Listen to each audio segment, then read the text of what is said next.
Hi everyone, and welcome to another episode of the Sounds of Stadia podcast. On this week's show, we discuss the Stadia app going live to download, China limiting how long children can play games, and the gaming history of the world's most famous spy. So, without further delay, for your eyes only, onto the show.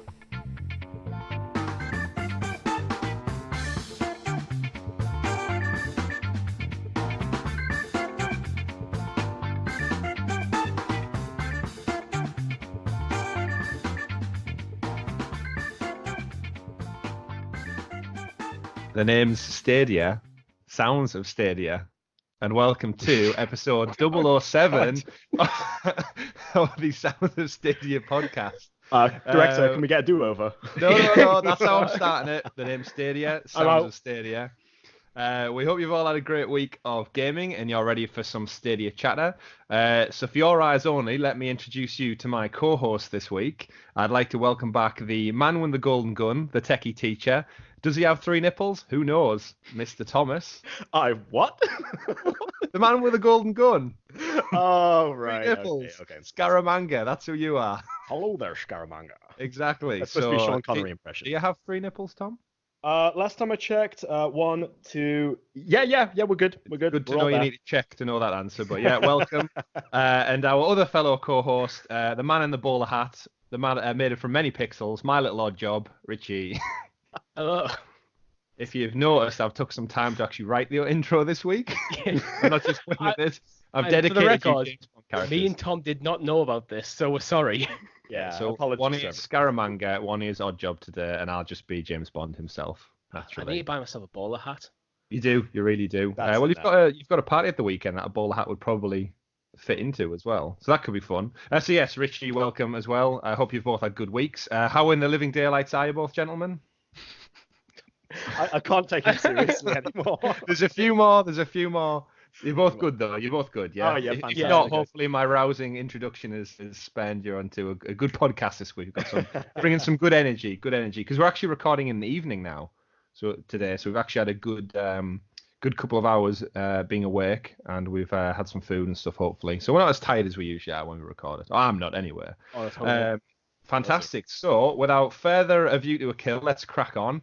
As tomorrow never dies with this podcast, so let's kickstart this week once again by thanking all of our listeners out there who've been tuning in and watching the last few weeks worth of episodes and sharing some great feedback with us. So thank you massively. We do appreciate every one of you.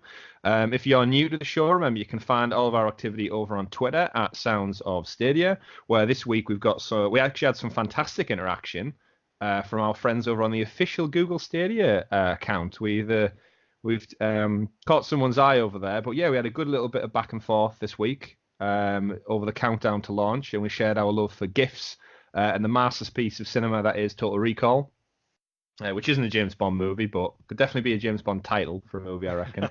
007, Total Recall, that kind of thing. But remember, if you don't follow us over on Twitter, you can still check us out on all the top podcasting platforms, over on YouTube by just searching for Sounds of Stadia. It's simple as that. So, speaking of Total Recall, I remember that one Arnold Schwarzenegger was the governor of a certain state in the US not long back. Can either of you two remember which it was? California.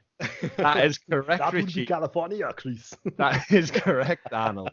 Which fantastically swings us over to our educational segment, which we call What's Stadia. And this week, gentlemen, we go to... California. No, actually, it's New Mexico, ladies and gentlemen. We're going to New Mexico. What a twist! You walked into that one, Tom. You did, I yeah. know. Like a shark tank full of laser beams. Yeah. That's right. So what's Stadia this week? So we are all the way over to New Mexico. A couple of little interesting facts, not related to games, but as we know, this is a gaming podcast specifically centered around geography. So Santa Fe was founded 10 years before the Pilgrims landed at Plymouth Rock. Oh, wow. Okay. That was quite an interesting one for me when I read it, actually. So actually, yeah, we typically think of America as, English landing, damn Pilgrims.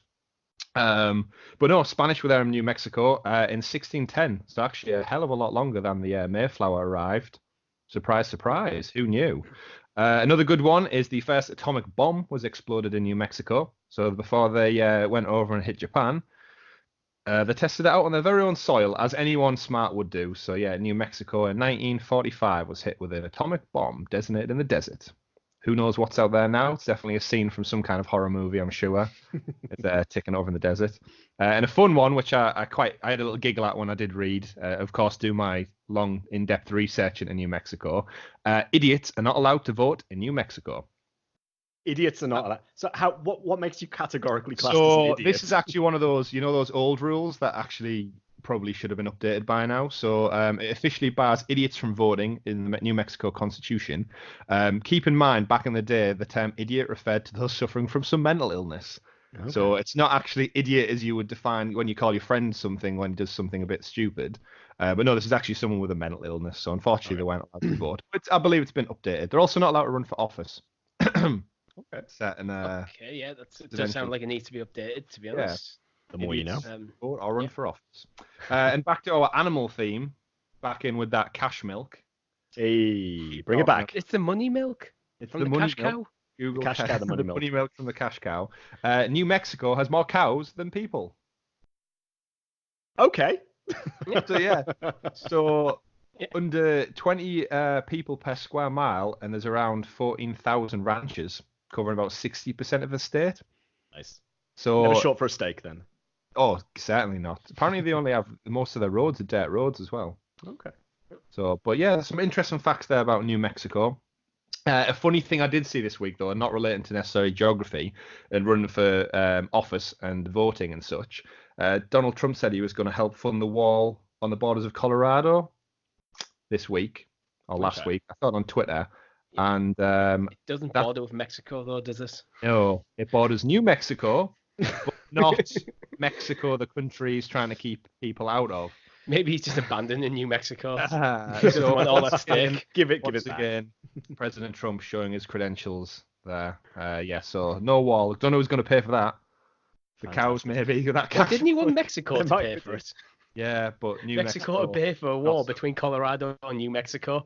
That's a brilliant policy.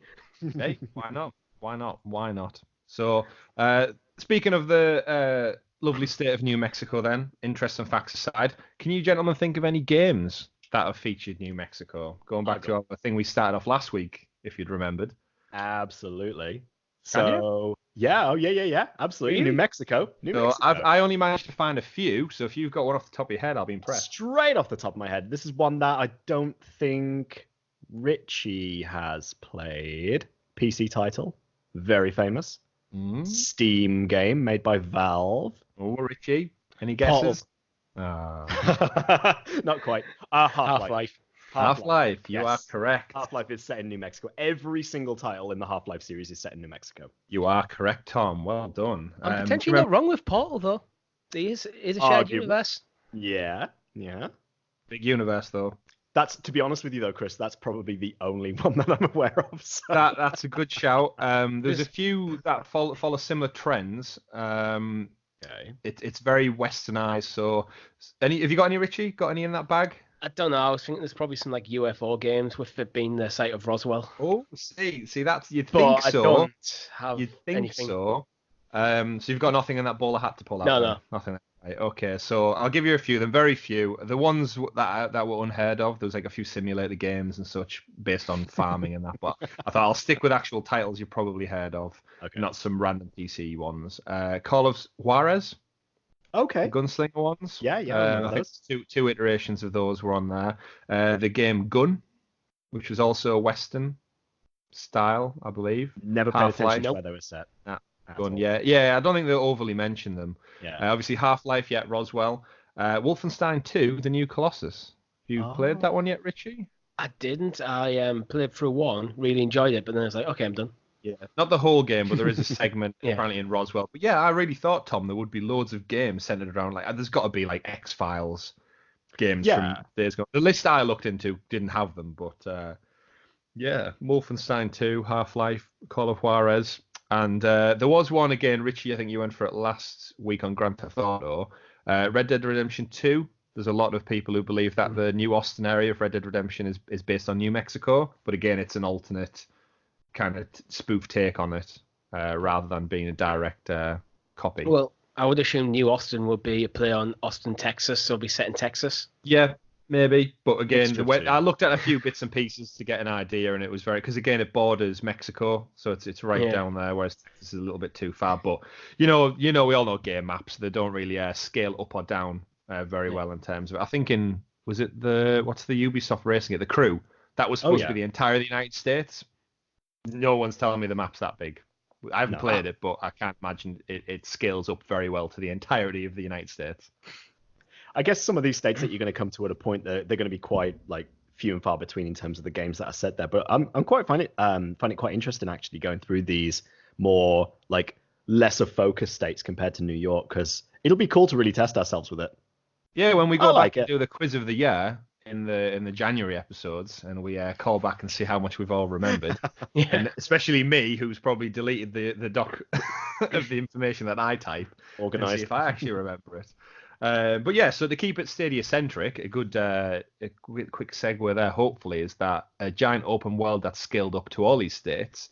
Stadia has the potential for that, hopefully, if it's running off a server. Imagine an actual real world United States, you could travel everywhere and it's all run from a giant server center. Amazing. As awesome as that sounds, sometimes I think developers can get too fixated on making a big world, and you end up with a big world with nothing in it. Yeah, empty world. Vapid space with nothing but cows, bears. Gamifying things is actually a good thing to do in video games. Yeah, you want stuff to do. That was one of my gripes with Red Dead Redemption, is there was lots of stuff going on, but it was far and few between, with a lot of trotting, a lot of horse trotting going through. That's but one of the reasons anyway, I played it. Yeah, to bring things back around then to Stadia, Tom, would you like to kickstart us off this week? I'm sorry, which segment are we moving on to? Is that the super sexy special? Oh my god, I'm forgetting it. The super sexy special Stadia Story segment, aka the news. The news. Oh, Rich, you were late with that one. We haven't actually decided what order to say it in. True. I dropped the ball. The ball, so it falls from me. It falls from me. All right. What's in the news today, Chris? So, we had quite a quiet week to start off with, and everything started kind of dropping, which, as you'd imagine, 9 days out from Stadia launch, the information is going to start trickling down as it starts to go mainstream. They get things kind of in the pipeline ready to go live. So I'm hoping next week's going to be just as information filled. But main story at the top, I think, is the big one, is the Stadia app is now live over on the Google Play Store. So anyone who's got an Android phone, get yourselves on there and download the app now. In the pre-show, we did discuss with Tom that he doesn't have the app. Why is that, Tom? Because I'm a filthy traitor and I have an iPhone. Yep. So, his words, not ours. His words, yeah, we didn't say that to him. So he really is a Bond villain, it turns out. Yeah. So we've seen this app. It's gone live. A few websites and stuff have broken down the APK file to kind of give us some insight into what the app's actually about.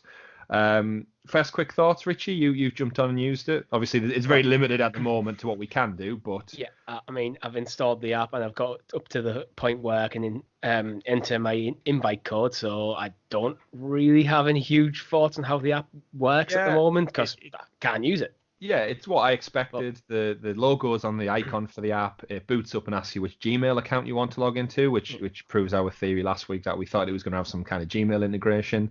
You can use an account or switch it. I did see some stuff online with people arguing that you couldn't use a corporate account, like a business account. Yeah. So if you had a business Google Mail account, apparently it doesn't let you in. It has to be a personal one, which I saw some people on Reddit and such and some of the forums moaning about, but realistically, it's a gaming platform. Like, why are you using, like, just make a free Gmail account? I was going to say they're free anyway, so why just make one? I'm sure if you've got everything tied into that, you probably need to separate your work and your home life a little bit more for whatever reason you're using a business account on your gaming platforms. But obviously, it's going to be a great for a very, very small minority, but it's nothing you can't just fix by quickly getting on Gmail and just coming up with something. In terms of the actual app, though, obviously we know this app's going to be used for account management.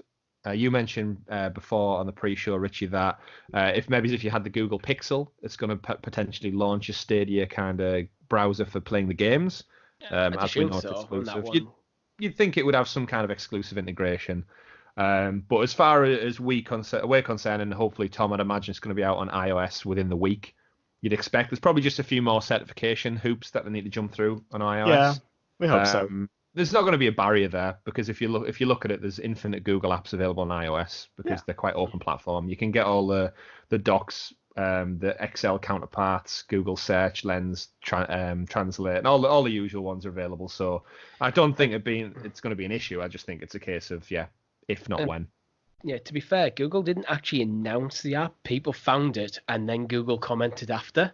That's what I find quite funny about it. It's another case of not being told something. It's just like, surprise! I don't actually mind in this case because it's not out yet. They just basically preloaded it. It's there. People found it. I don't see an issue. Yeah, I completely agree. I think maybe that obviously you can't stealth launch anything onto the internet nowadays, especially coming from a brand as big as Google.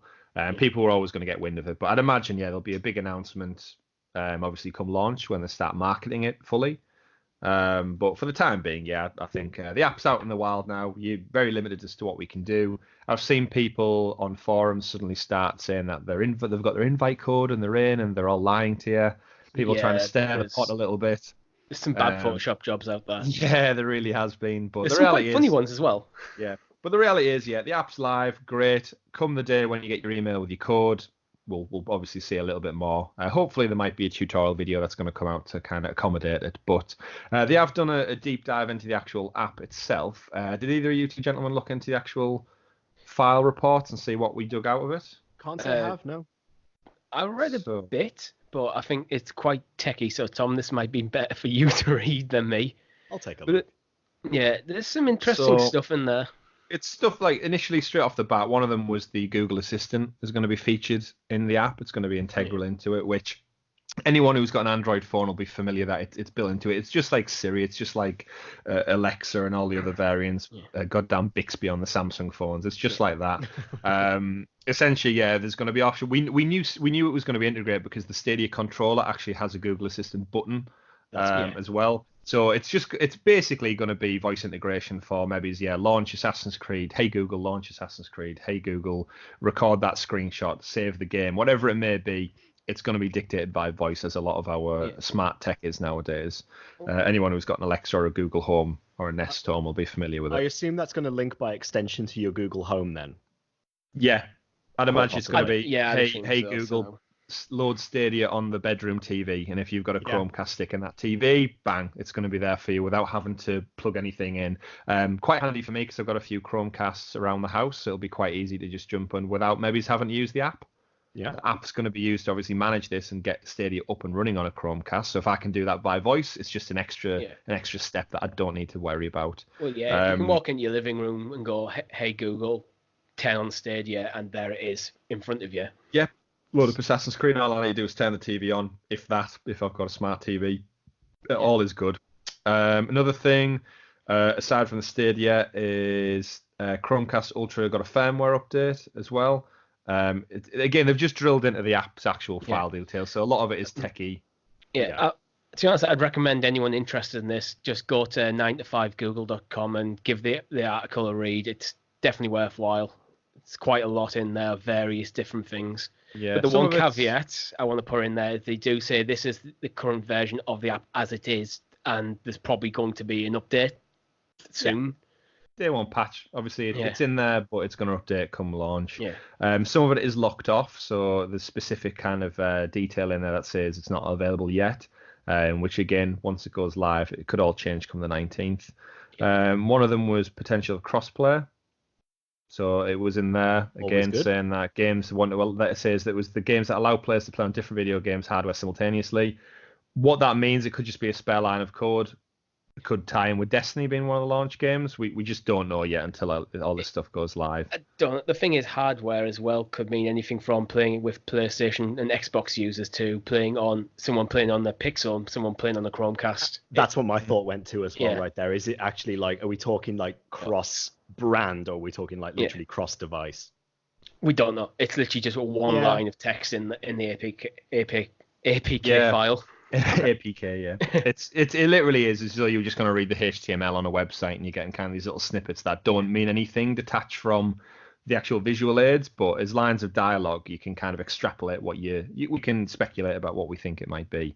One of the ones was trials and demos as well. So they've pulled out some information where there's text that says games available for demo, games given for trials, and no buy flow for free trial, whatever the hell that means.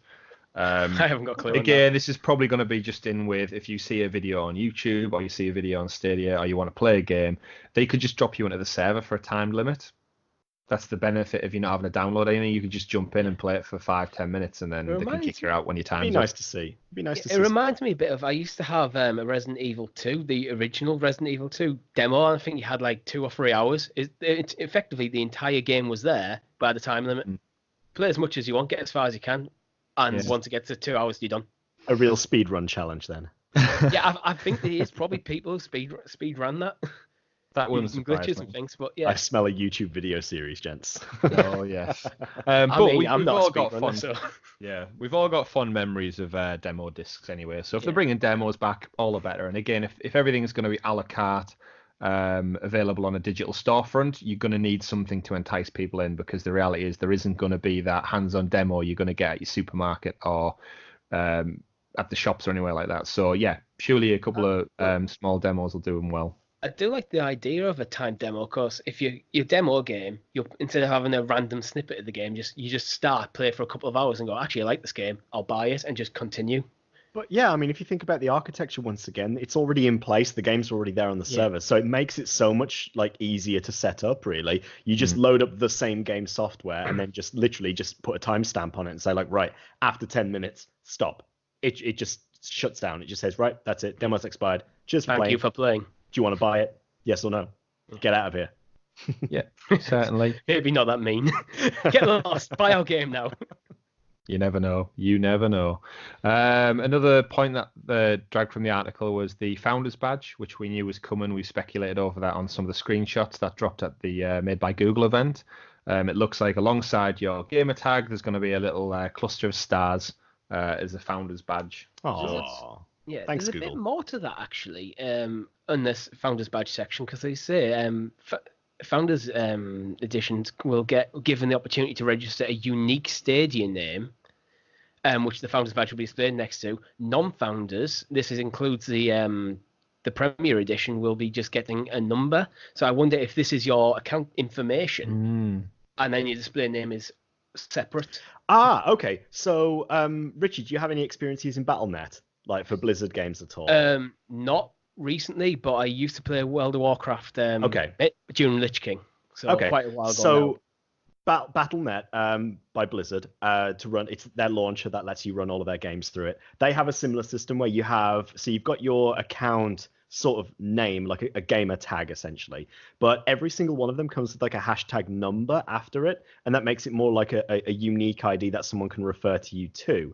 It's usually like a 4 or 5 digit code there, but it's given to everyone. So I wonder if they're going for that sort of approach here. I don't really know why they do it, but it is just something they do.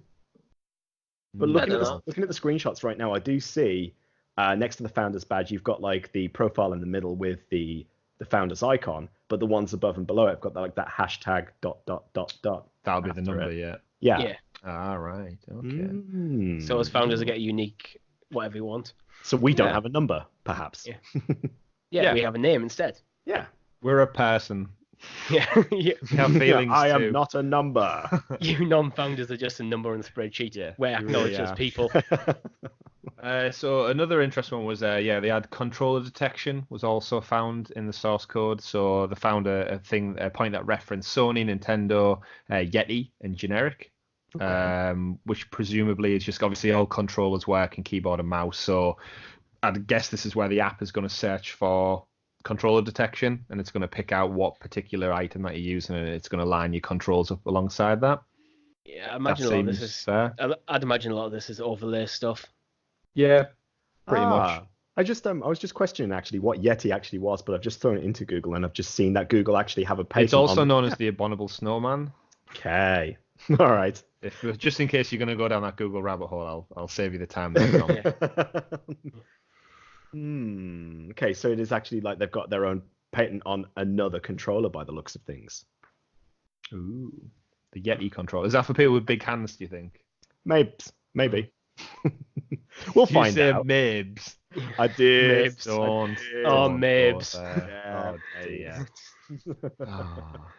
Oh dear. So essentially we've seen the app's been broken down then, and we've got a little snippet into it, but thankfully we don't have too long until we actually get it in our hands, up and running, and we can kind of twiggle through it.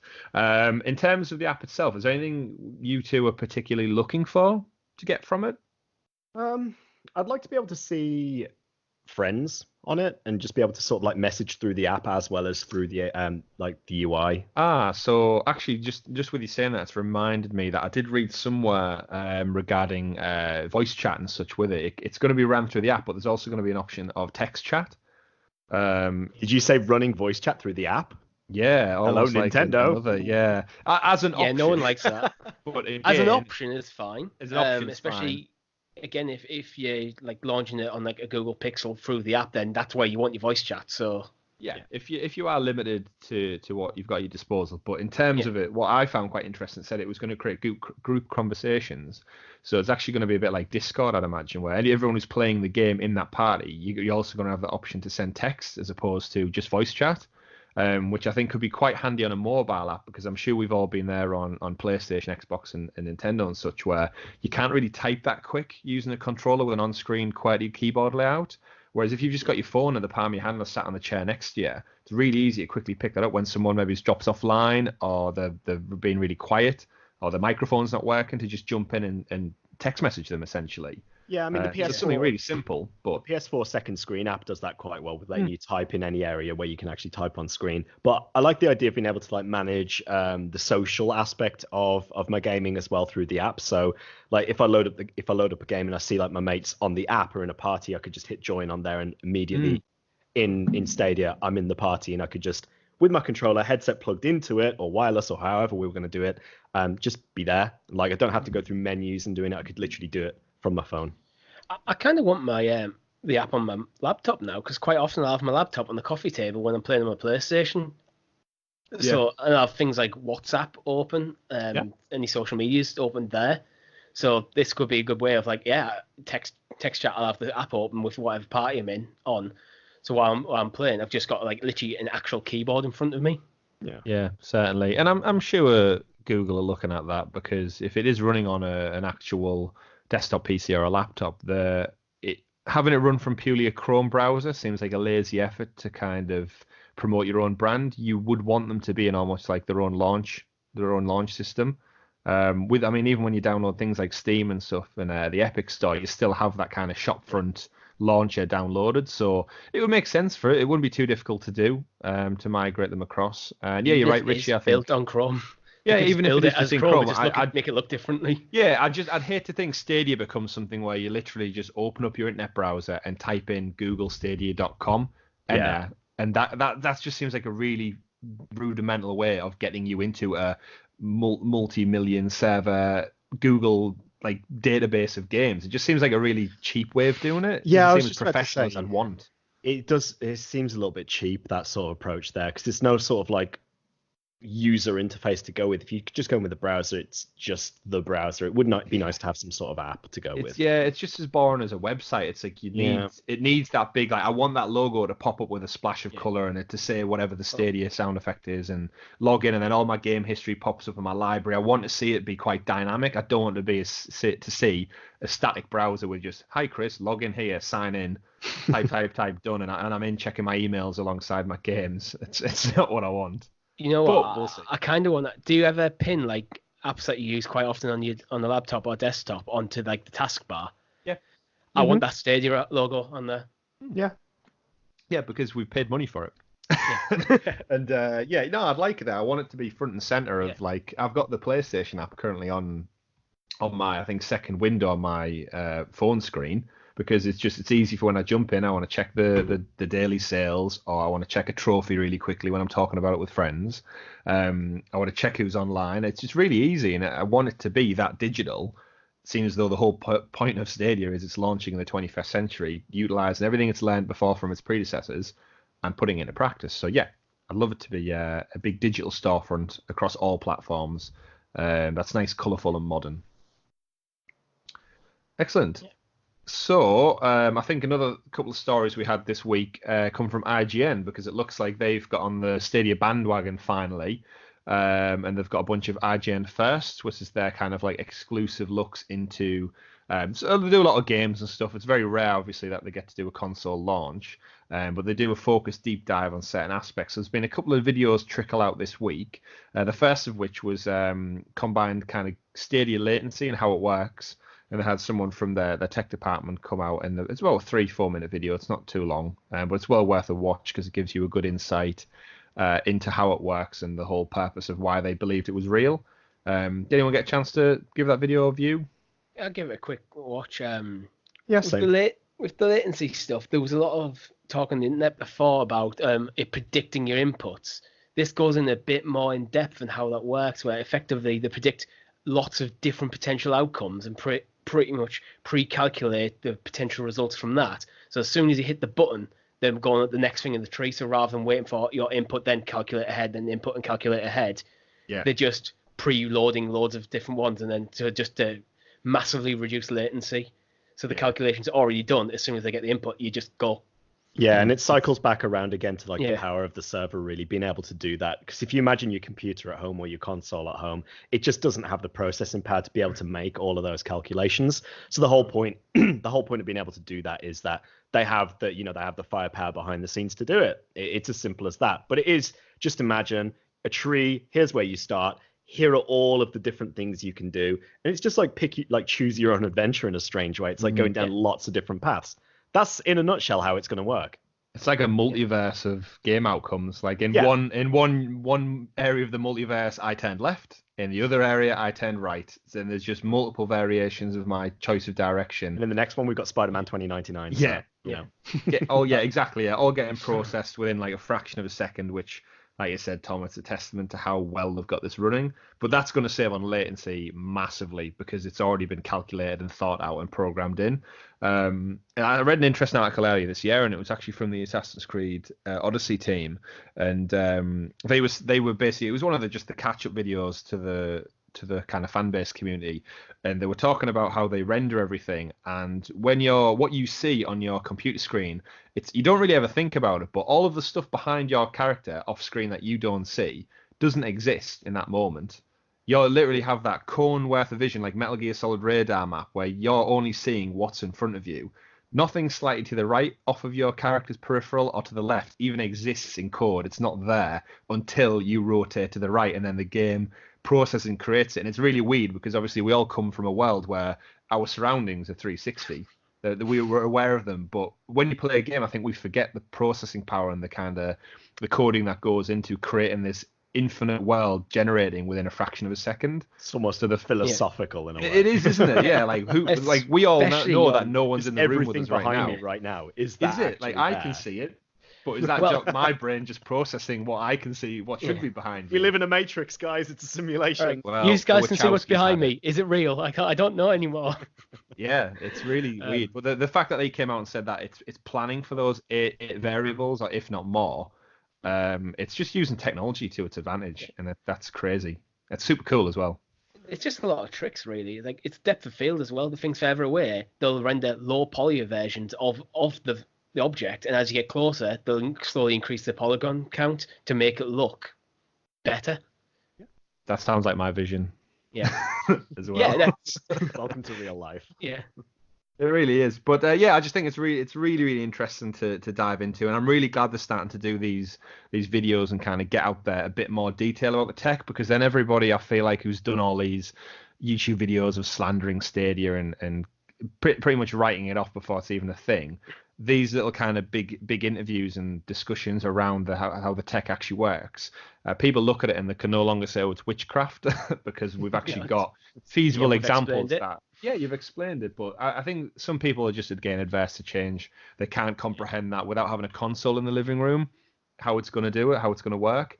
I saw something on one of the community feeds on Facebook earlier today, which was someone questioning the Pixel 4 not being as powerful as other flagship devices, and why they would go exclusive with the Pixel 4 for Stadia, because it doesn't have the processing power to run the games. To which immediately I'm like, the whole purpose of it is it doesn't matter regardless of the power of the device. It's running from a server. You've not got the memo there, guy. Yeah. And it's just gone straight somebody over his missed head. that train. And yeah, so There's he's on. so He's, much he's stuff on on a. their Facebook. Yeah, So there's he's so much on a stuff in their Google Facebook. You go. community. Yeah, he's on a Google community. He's signed up to it because he's clearly interested in Stadia, yet he hasn't took 10, 20 seconds of his life to read about how it's different and how it works. And there's going to be so many of that. If you think this is someone who's been out there and signed up to a community page, which you need to be approved for, what's the general public going to be like when it comes to this? Trying to sell it to mum and dad who are like, what do you mean you don't need a console in your living room? Like it is a hard sell, and I understand that, but I think with all the technology, once it's been proven, as the next bit of story gets onto, and people see it in real life in a scenario, something tangible they can relate to, they'll start to buy into it. And that's when things like keeping the cost down and the graphic fidelity and stuff and the comparisons start to come out. And this is where it starts to build mind share in people's kind of gaming worlds. In part, that's what we're for. That's why we're getting the cool blue controller and the little icons next to our name, because we're the ones who are basically going to go, yeah, the shit works. Yeah, I hope so. Yeah. But as we've been saying, what we're doing is the test, isn't it? It's not like, okay, yeah, they might have had like alphas and betas behind the scenes, but really this is like the mass open beta. It's not really open. Launch. You had to pay for it. Yeah. You can do all the plumbing, but until you turn the taps on, boom. You don't know what's going to happen. Apparently. Last thing you want is get wet socks.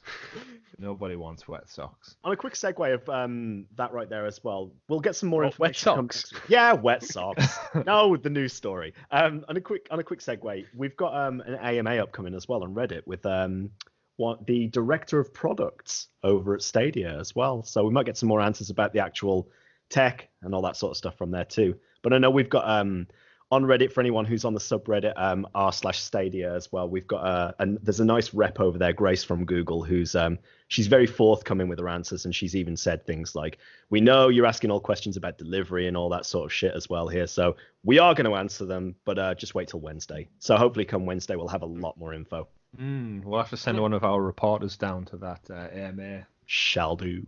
And see if we can get looking some at you, questions in Richie. as well. Yeah, Richie. Yeah, I mean, I'll be tuning in. Take your little bowler hat down. We'll get your little cigar, and you can take your little notepad. Reddit isn't a physical place, Chris. Yeah, I'm visualizing it though in the cloud. I'll be sat on my couch playing Persona without my laptop. You can still wear the bowler hat and your cigar. And I wear a bowler hat and cigar. No one will be able to see me, but I'll do it. as long as we know you're doing it, that's perfectly fine. But yeah, I hope that really does, because there's people sitting on questions who want to know answers, and hopefully they're not going to be too candid during the questions. I don't want loads of corporate fluff. I'd love just some straight talk, and we know you've been asking for XYZ. Here is a straight answer. Even if they don't know the answer, I'd appreciate the honesty of, we're not sure right now, or we're not ready to tell you right now, but watch this space kind of thing. Just build that energy and build that excitement around it, because we are literally 9 days away. Absolutely. We've seen some incredible AMAs on Reddit as well, but then we've seen some absolute bombshells, like the EA AMA about Star Wars Battlefront 2. That went down like a ton of bricks, that did. So yeah, hopefully like Google a have got Star that. Destroyer like down. 2 Star Destroyers colliding in the night. So hopefully Google have got their good guy hats on, and they'll come out, as you say, not giving us any of this corporate fluff, and just give us. They need to. Yeah, they're launching the product. It's like EA, an established thing. They can take a few knocks. This is new for Google. If they don't do this well, they're not building well going forward. I think they'll be fine. I think they've probably had many Q&As behind the scenes, and they do know the answers. It's just deciding when is right to give the public response as such. But yeah, I'm expecting a good couple of news stories to trickle out of that this week. Even if it's just information we've been desperate for, that'll be great. Sweet. So that's that story over then. I think there was a little bit about the Muse and Doom on the IGN first videos, which basically convinced Stadia, which is pretty much what we've discussed there. Flickering over to another part of the world where Google's actually banned from. So very, very well versed for a Stadia podcast. That's a tenuous link. Yeah, Google's not allowed here, so we're not going to talk about it. Yeah, completely. It's one of the few parts of the world. China was in the news for imposing a curfew ban on gaming for minors. Did you guys have a chance to read this unbelievable news? I did, and to be honest, it doesn't surprise me. Yeah. So Tom, obviously you spent some time over in China. Obviously, yeah, not surprised. We all have a friend over who lives in China as well. Shout out to Danny, wherever you are. Yeah, we Danny. don't see you for years at a time. We think you're still alive, but we don't know. It's when you get a VPN working and get whenever you get a VPN, he pops in, chats up. But yeah, essentially, so they came out and the banned certain hour restrictions on time. So I think it was gamers under the age of 18 will be banned from playing online between 10 o'clock at night and 8 o'clock in the morning. They'll also be restricted to 90 minutes of gaming on weekends and 3 hours on weekdays, gaming on weekdays, and 3 hours on weekends and holidays. It's part of China's latest move to curb video game addiction, which officials say is damaging to children's health. What do we think of this, gents? Could you imagine someone trying to do this to us back in our youth? Absolute bullshit, to be honest with you, Chris. Yes. First of all, imagine trying to play a game for just an hour and a half. I've played like 6 hours of Persona 5 today alone. That's commitment there, Richie. I mean, obviously China, if any country is going to impose any kind of ban, China with its entire WeChat infrastructure and government lockdown on all things digital will definitely aid them in clamping down on it. Do you think it's realistic? Like, where does the clock start? Is it the second you boot up your console, the clock's on? Well, you're just running with an egg timer on the side, just like, shit, we're on time now, guys. Let's go. Does someone come out and attach a little black box to your PC, like your car, and it just times this out? Only works on online games? Well, this is it. Like, where does it link up to? But without living over there, I suppose we don't know how hardwired their infrastructure is to it. The thing that strikes me really strange about this story in particular is the fact that, it is one of the biggest, it is the world's largest gaming market, and they're really pushing things like esports and competitions and stuff like that. And as a big esports fanatic, like the League of Legends World Finals were today, and the team that won it, spoiler alert for those who haven't watched it yet, was a Chinese team. How old were they? So they're sort of like 18, allegedly 18. If they're 18 and over, they're good. If not, the careers are over. Exactly. But again, it makes me think like the next year, the finals are being held in Shanghai in China. And it's like, you've got like two different things going on here. You're like, on the one hand, you want to invest in all these video games and you want to like create competition and all this sort of thing. But on the other hand, you don't want children to get addicted. It doesn't always match up to me. It's like they just don't know what they want. I just don't understand the logistics of it. Yeah. That's the thing that's interesting to me. Because let's say you have a kid who's 15 years old, they're stick to the curfew, but you are an adult and not. So what's to stop the kid using your account? Yeah. Like, how does that work? There's going to be a man from the government station. A man from the government head up and goes, put that controller down, Sonny. It's that camera in the corner of your room. It's just watching. Always watching. You never know. It's one of those things where I think governments sometimes are so detached from the gaming industry. We've seen it with age ratings in the past. We've seen it with agendas with gun violence in the United States when they basically blame it all on games, even though there's no statistical evidence to suggest it supports anything like that. To be honest. Yeah. And again, this is again, it's just scaremongering, and I think China's had a problem with their educational grades have been down year on year recently, and again, they're just looking for reasons, and a big part of that is video game addiction, supposedly. So and that's another thing I hate here in video game addiction. Like, I get it, people have like addictive personalities and so on, but it's just utter shit to me sometimes when I hear that term come out of people. Everything can be addictive. Yeah, that's the reality. If you like something, to watching the movies, like it's no different. It's just entertainment. Like some people overindulge it to the expense of other things in their life, and that's something that the person has a problem and should be helped with. I don't think you should punish everyone in the country for it. Yeah, you can't tarnish everyone with the same brush, but in terms of like anything that's like we're all humans, so anything that stimulates our brain on different levels, whether that's games, videos, books, movies, TV, socializing, you can all get addicted in a way because guess what? It's enjoyable and it's fun, so you like it, so you want more of it. It's just natural human condition. But for a government to clamp down with such harsh restrictions as well, I think is laughable. But again, this is where China's stuck. They're in that torn point between communism and capitalism where they don't know where their feet kind of land at the moment. They're investing billions and billions in the market, but it doesn't traditionally fit also, with that. You say that they're actually capping spending as well. 16-year-olds can spend up to 200 yuan, which is £22, or 16, 18-year-olds can spend up to like £44 a month. Yeah, how is it So regulated? they're putting If it, it's that's parents who are real paying for it? strict.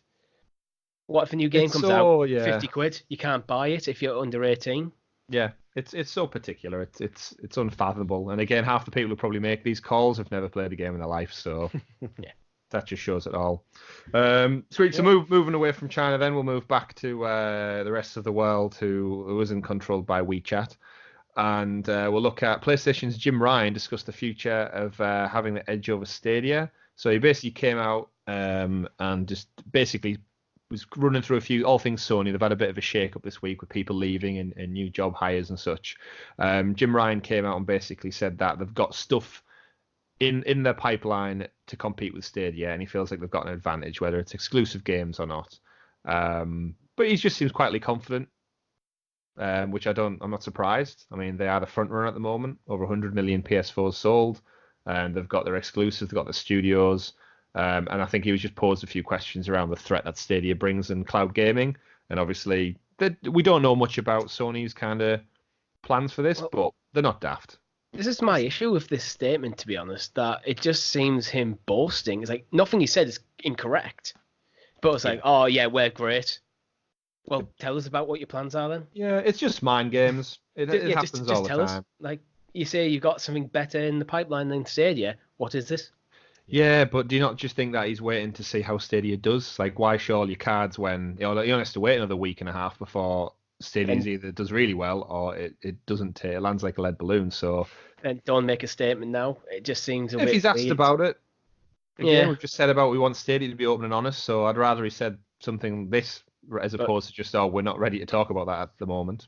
I don't know. I kind of would rather him say we're not ready to talk about it because he didn't actually say anything that we don't know. Yeah, we've got great first-party studios. We agree. We've got a great brand. We agree. Yeah. But it's nothing we don't already know. Yeah. Word salad. Is it? You're talking about PlayStation 4 on this statement, not 5. Yeah. Oh well, he's clearly a smart man who knows how to spin the marketing wheel. Thanks for letting us know what we already know, Jim. Yeah, I don't doubt Sony got something great coming. My name is Jim. Thanks, Jim. Thanks for clearing that up. Cheers, mate. So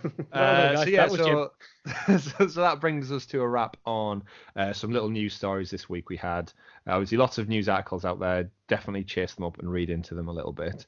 That brings us on to our topic of the show, or one of the topics of the show. I spent some time this week within my day job just discussing all things Google Pixel and Stadia with an employee for Google. Nice. How'd that go down?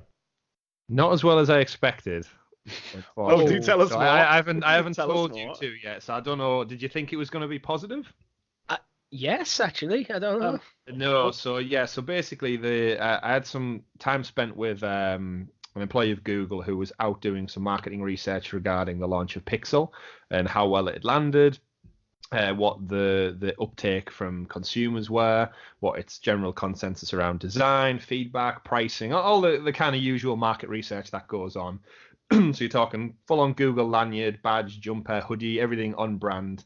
And they were talking to some of my colleagues around it. And naturally, I just listened in. I wasn't actually supposed to be part of the visit, but I was there anyway. So I introduced myself, and I was quite intrigued to see if they had any Stadia information. Get in there, find out about any surprises or sneaky inside exclusive scoops that I could bring back to the show. And to my surprise, didn't know anything about Stadia whatsoever. Is that as in didn't know any information or didn't know what Stadia was? So I asked, one of my feedback was, how come none of the marketing material that we saw in the public in the UK references Stadia whatsoever? Because my argument was that it launches in under 2 weeks and it's exclusive to that particular device. So anyone who's a gamer out there, this would be a massive kind of market push focused on, hey, guess what? You're buying it on whatever mobile network you choose to. Here's the phone. It's exclusive to several networks in the UK. Guess what makes it unique? Yes, it's got a great camera, as does a lot of other phones on the market. Guess what? It's got a great processor. It runs on Android, etc., etc., etc. The same stuff that we've all decided when we've went and bought a new phone. But what makes it different. Stadia, it's literally exclusive to this device, and the lady I was talking to promptly flicked through a little pack that she had with her, a little Google Pixel pack. What's Stadia? Nothing. Not a sign of Stadia in sight, several days out from global launch. So I, as you would of any good host of a Stadia podcast would do, is educate her on all things Stadia and the benefits of it and why it should be integral to their marketing and advertisement. Here's some links. Here's some feedback. You might be following us on Twitter now, for all you know. You might be in the podcast listening right now. So if you know who you are, as we discussed on the day, you need to go back to your peers and feedback that this is critical to your future marketing. I don't work for them, but it's an extra marketing beat for them. Thing to get out there, and everything that I discussed, the two guys who work with me were actually super intrigued by it because they knew nothing of it. And yeah, pretty much by the time I'd finished, it was almost as though I'd done a 10-minute sales pitch on the benefits of it. To a Google employee stood there.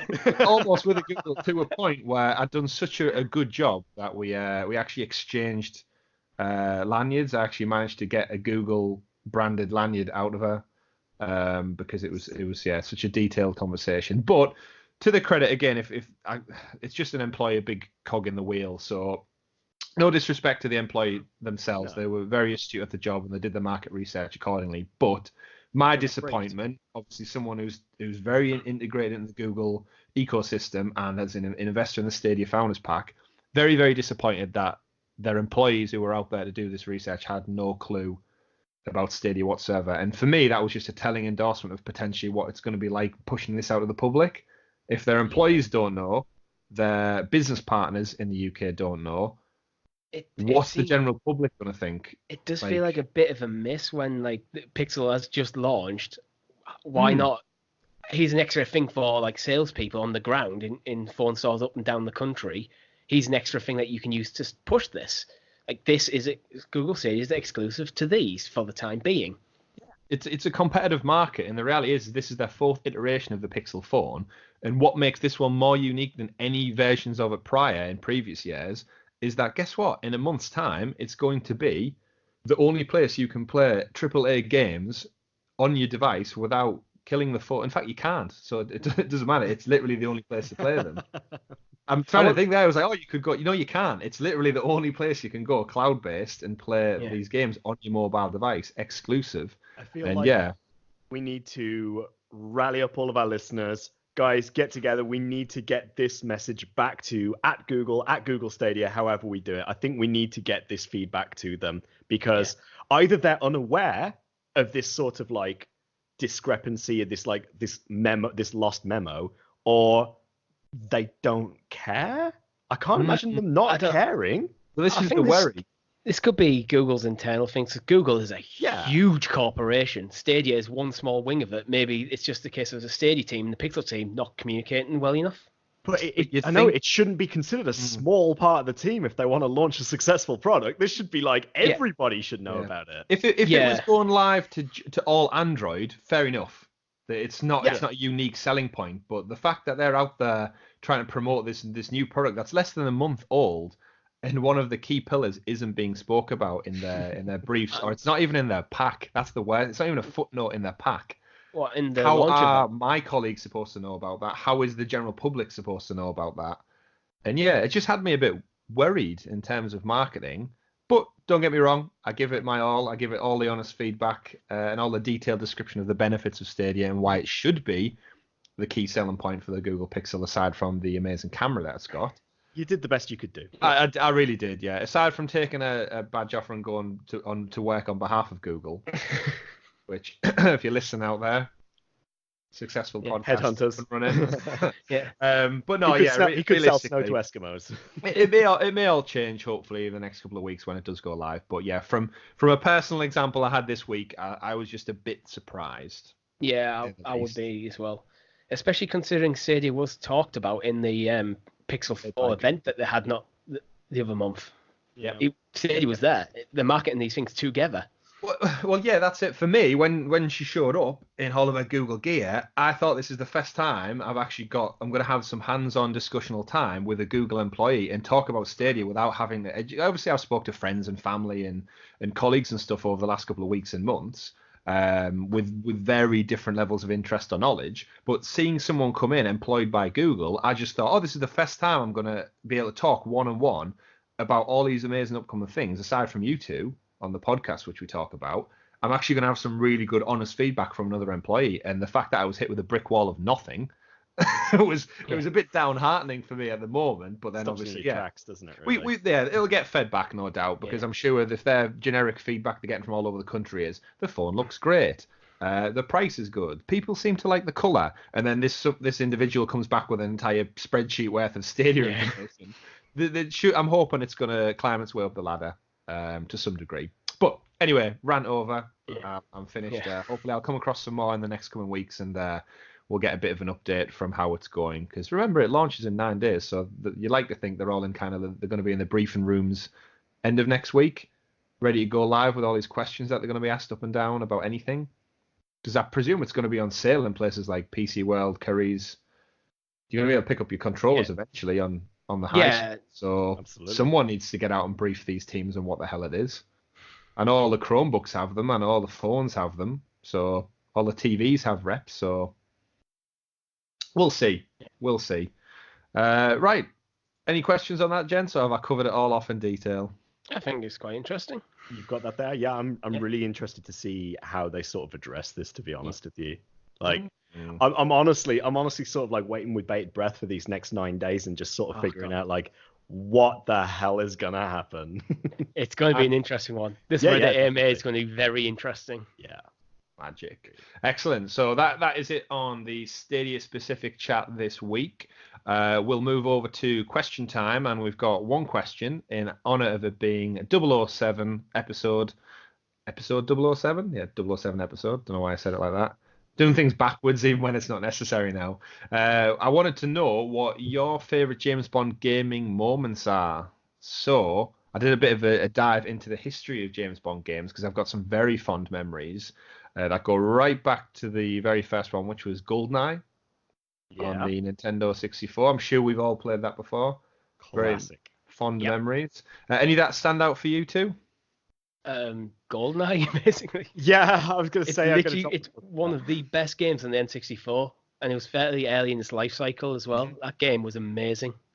Yeah. I remember seeing in like a Nintendo magazine, and it's like GoldenEye was in there. This is before launch. It's like, that looks amazing. The graphics on that are phenomenal. They're not. Yeah, if you've played it recently, I know I think you ran on an emulator, haven't you, before, Richie? Yeah, there's bullet holes in the wall. That which fade in 2 minutes. Yeah. Look at the polygons, Richie. Look at the polygons. Yeah. It's all about the GoldenEye multiplayer. Go on, Richie. It's not even that bad graphically, to be honest, considering this age. It doesn't play as well as most modern first-person shooters, with it being basically one stick.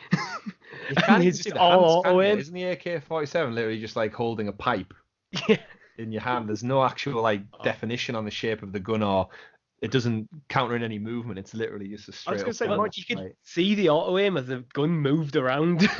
You go back, try going back and playing it now after you've played like all of your PS4 and Xbox shooters. Like, it's literally impossible to play. Like, moving around, using the D-pad, using the stick to aim. It's just like, what in the fresh hell is this? You have to turn the auto aim off and change it on the two rock controls.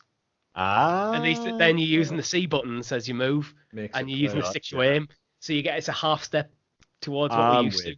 I'm with you. The inverted ones don't really. I can't remember what point the inverted controls kind of like changed to modern day. It just seemed so transitional. But yeah, going back, it's so stark, like how rigid the controls are. Yeah, back in the day, you could play it so fluently. Yeah. You're just all over the place without even a second thought. And yeah, now it's very, very not aged well, to say the least. Yeah. But fond memories nonetheless. Did either of you two have a chance to jump into any other games I've put on the list there? I think I played Tomorrow Never Dies, but I don't think I don't remember playing a lot of it. To be honest with you, I've never really been taken by the James Bond games, and I think that's just because, like, going through my gaming like adolescence and so on there, really.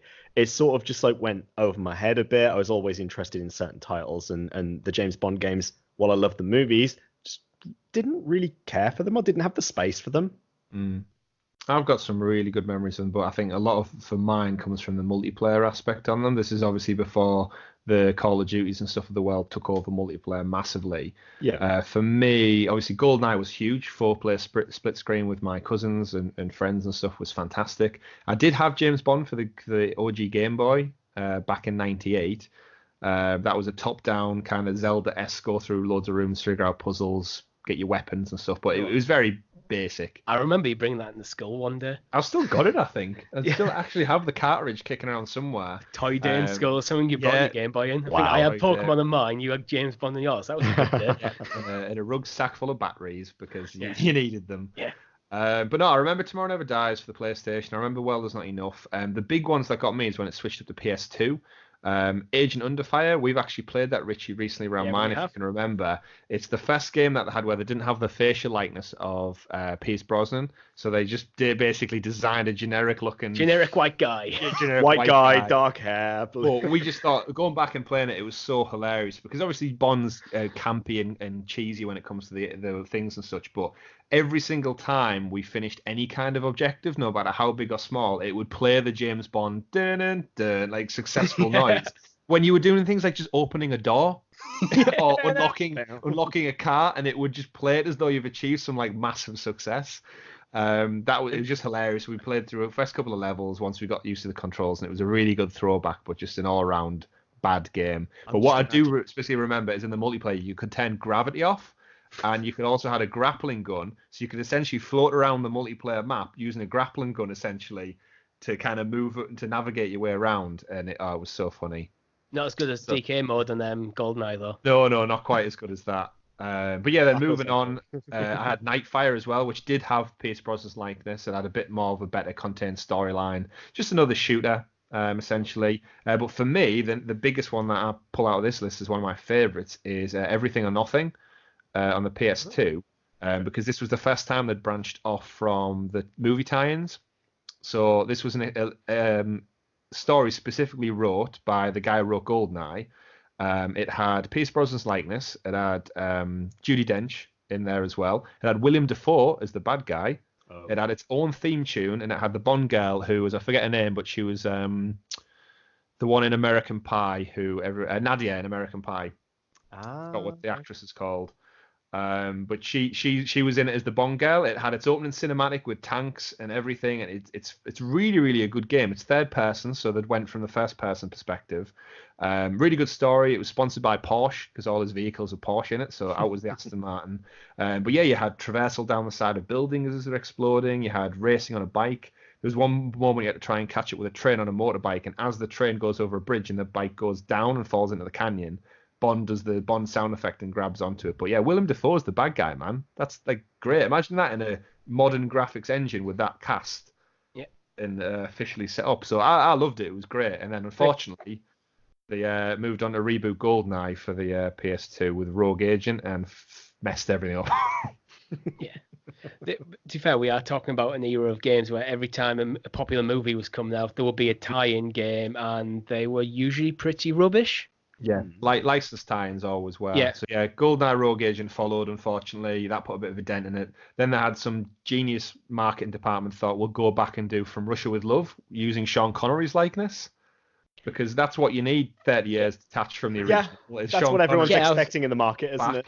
Yeah, so they tried that. That didn't do very well. Then they did 007 Racing, because obviously everyone had a racing game back then in the early 2000s, in the mid 2000s. The Mario Kart effect. The Mario Kart effect, yep. And then finally, from EA's standpoint, because it was EA who made all these games, they did have a Casino Royale game that was due out in line with the Daniel Craig movie. Couldn't meet the time commitments, couldn't get it out on time.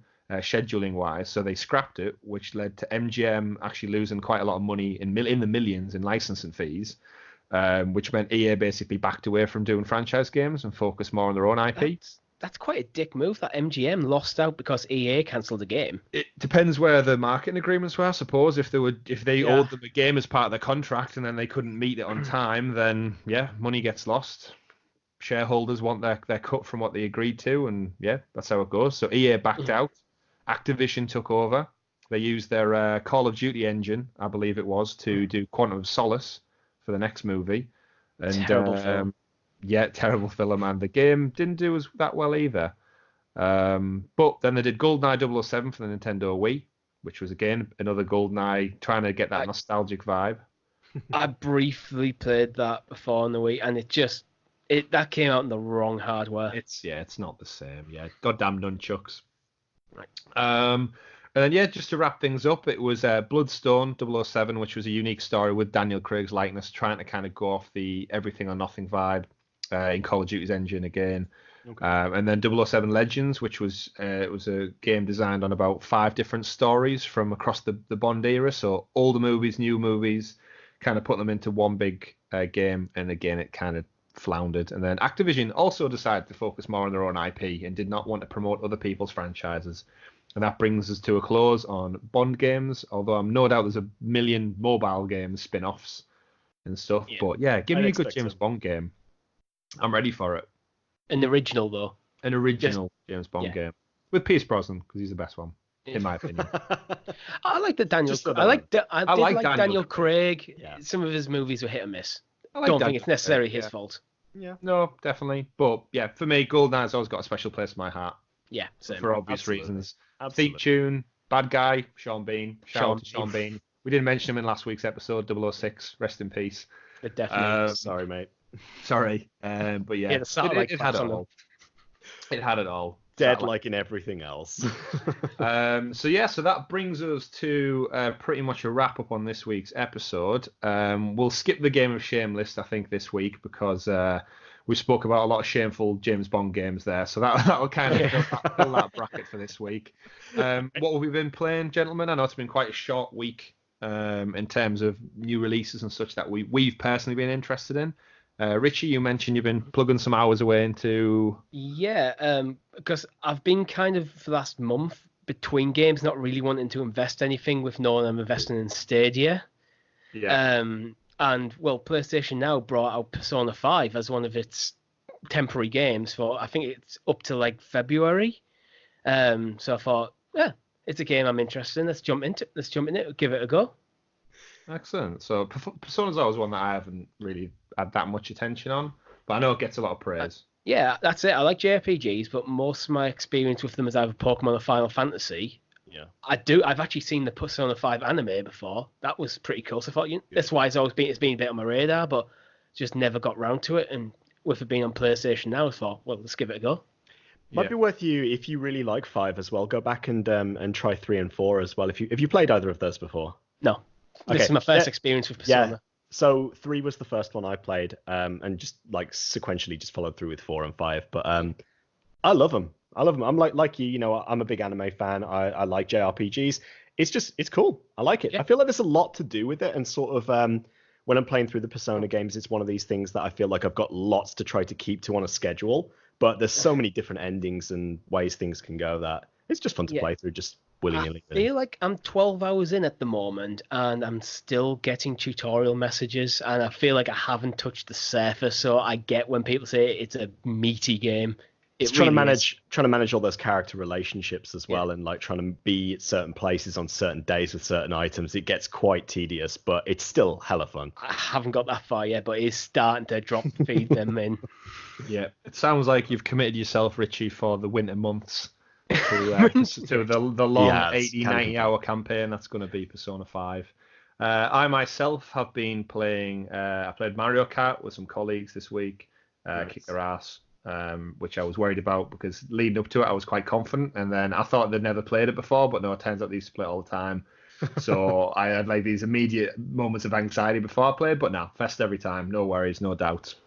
Which led me to come home to the Crash Team Racing update. Neon Circus, which I think, Tom, you've been jumping onto a little bit of as well. Yep. Need to unlock all those characters because I don't want to pay for them via microtransactions. So guess what? If I play the game, I'll unlock them. Crazy how that works. Who would have thought? So yeah, still loving that. And I'm basically just biding my time for next week when we get Jedi. Well, I get, because you two haven't got it on order yet, as I've learned. Jedi Fallen Order.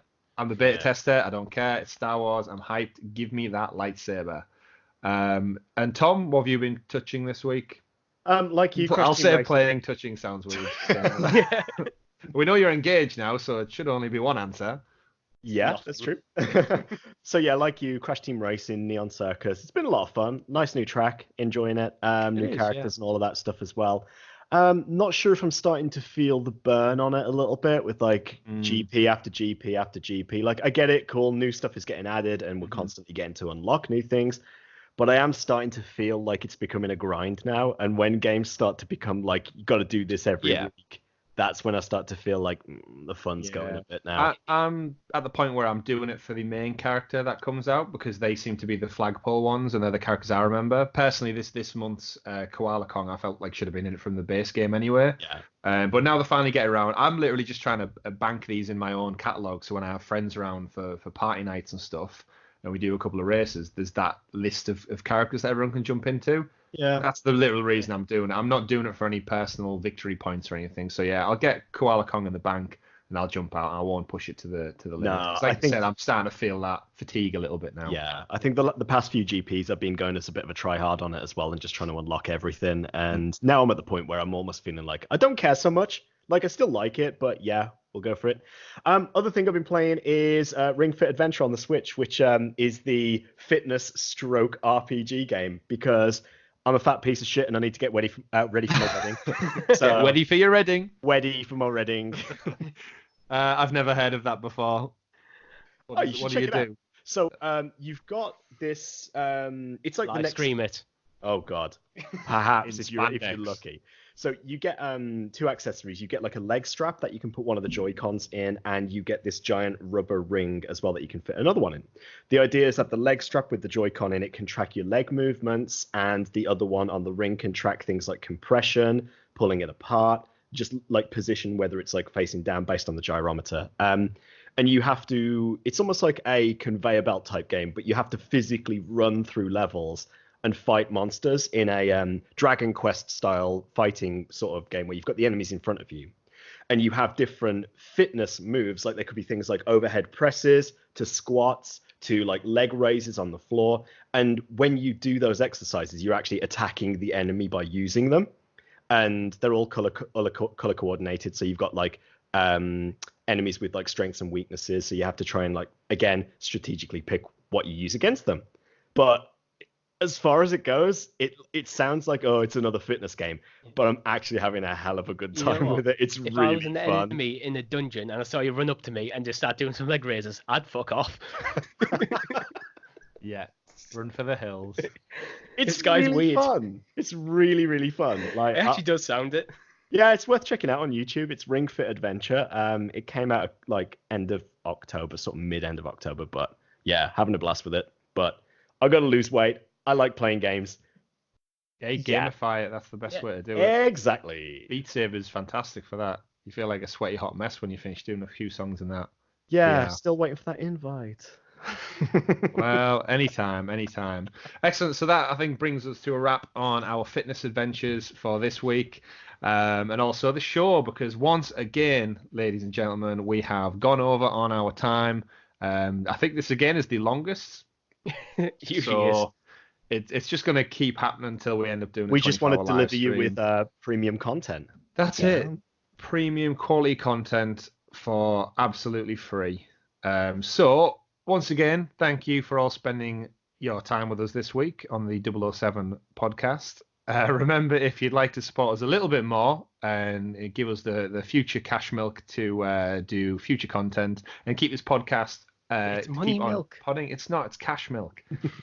You can head over to patreon.com/Sounds of Stadia and help out our SOS cause. And if you'd like to keep listening on our free feeds, you can do so over on Spotify, Apple Podcast, Stitcher, and many others. And remember, you can also find us over on YouTube by just searching for Sounds of Stadia.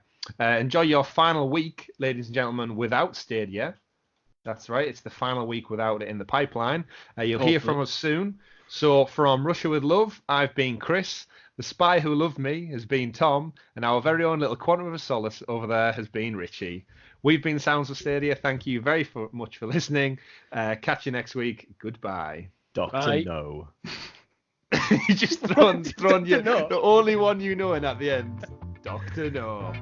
Brilliant. Right, thanks a lot, everyone. Bye bye.